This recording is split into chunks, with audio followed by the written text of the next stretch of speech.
Vamos falar em um assunto que sempre gera debate, o veganismo. Mas olha, hoje a abordagem é um pouco diferente. A gente vai mergulhar numa análise que trata o movimento com uma boa dose de sátira, apontando o que o autor chama de uma verdadeira comédia de contradições.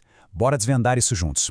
E já começamos com a frase que abre o texto, que dá bem o tom da coisa. A ideia aqui não é atacar o veganismo, viu? É mais usar o humor para a gente refletir sobre certas situações que, segundo a fonte, são, no mínimo, curiosas.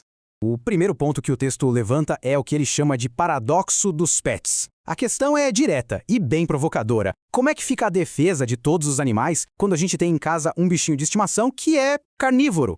Pois é, esse é o dilema. Como é que a gente faz para conciliar o amor e a proteção por todos os seres vivos com a necessidade de alimentar nosso gato ou cachorro, que por natureza come outros animais? É uma pergunta que, convenhamos, dá um nó na cabeça. Aqui a gente vê esse conflito de forma bem clara. De um lado está o ideal, a proteção total. Do outro, a realidade de ter um pet que precisa comer carne. O autor do texto faz até uma comparação forte. Diz que é como um ativista do meio ambiente que anda para cima e para baixo com um carrão que bebe gasolina como se não houvesse amanhã. E para fechar esse ponto, o texto dá aquela alfinetada irônica. Qual seria a explicação para essa exceção? Segundo a sátira, não tem nada de lógico. É puramente emocional. Cães e gatos podem por quê? Bom, porque eles são fofos. E quem vai discutir com um filhotinho, não é mesmo? Agora vamos sair um pouco dos pets e entrar na cozinha. Ou melhor, na indústria por trás da comida vegana.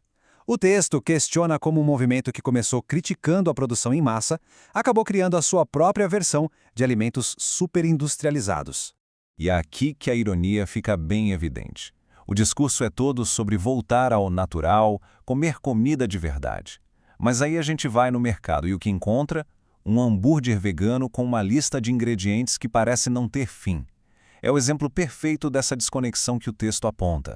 E falando em lista de ingredientes, o texto destaca alguns que são super comuns nesses produtos. Ele até brinca chamando de ingredientes místicos, para ressaltar o quanto eles parecem distantes de algo que a gente simplesmente colhe na horta, sabe? Nossa, e essa frase aqui resume tudo de forma brilhante. A crítica é exatamente essa. A busca por algo natural acabou criando produtos que parecem ter saído mais de um laboratório do que de uma cozinha.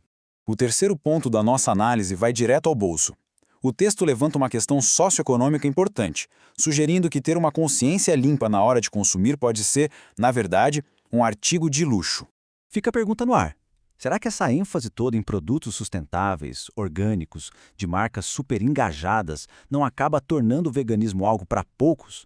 Algo que a grande maioria da população simplesmente não consegue pagar? Para ilustrar, o autor usa o exemplo de uma jaqueta eco-chic. A ideia é que às vezes o consumo consciente vira quase um símbolo de status. Vira uma forma de mostrar para os outros uma certa virtude através de compras que custam bem caro. Bom, agora a gente vai para o último ponto, que toca num lado bem mais pessoal, mais psicológico. Segundo o texto, existe um fardo muito grande, uma pressão enorme que é colocada em quem decide seguir o veganismo. O texto até cria um termo para isso, colapso moral. A ideia é descrever aquela culpa gigante que a pessoa sente por um deslize mínimo, tipo comer sem querer algo que tinha um pingo de leite. É uma pressão por uma perfeição que pode ser bem desgastante. E a conclusão do autor sobre isso é bem forte. Essa busca sem fim pela perfeição pode acabar sendo paralisante, sabe? Gerando mais estresse e ansiedade do que a própria mudança de alimentação em si. E assim a gente chega na reflexão final. Aqui, a análise junta todas essas peças, voltando para o tema principal. O veganismo visto como uma jornada cheia de boas intenções, sim, mas também repleta do que a fonte enxerga como contradições quase cômicas.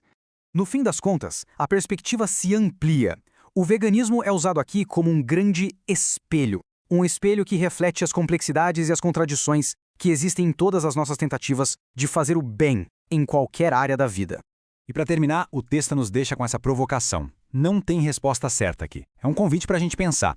Será que essas contradições são uma falha dos nossos ideais? Ou será que elas são apenas o resultado inevitável de tentar ser perfeito num mundo que, vamos combinar, está longe de ser? Fica aí a reflexão.